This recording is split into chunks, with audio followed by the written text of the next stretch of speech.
Joining us once again is Ralphie from 97 BHT with his Ralphie Report.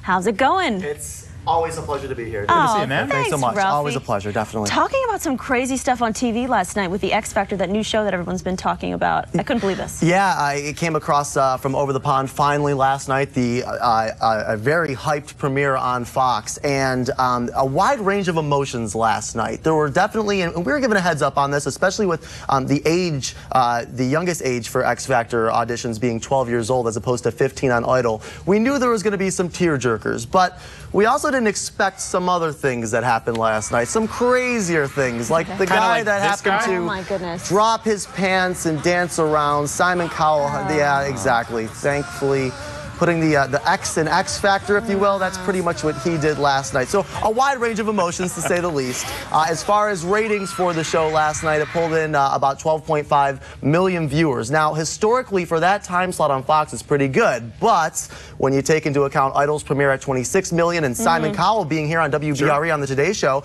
and saying that anything short of 20 million was going to be a failure for him.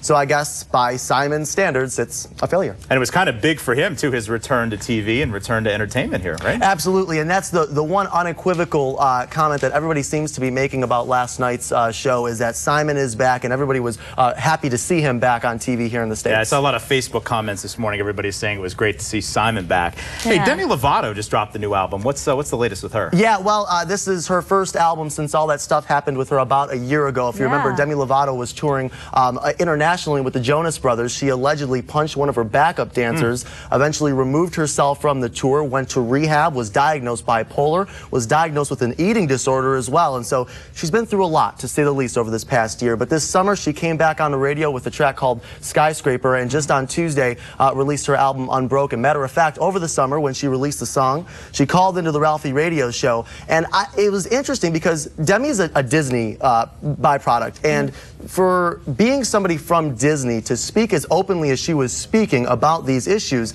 it was almost unprecedented. And so I asked Demi, was there ever a point where you thought about just singing about these topics and not talking about them? Here's what she had to say. Take a listen to this. I think that's exactly what I did a year ago.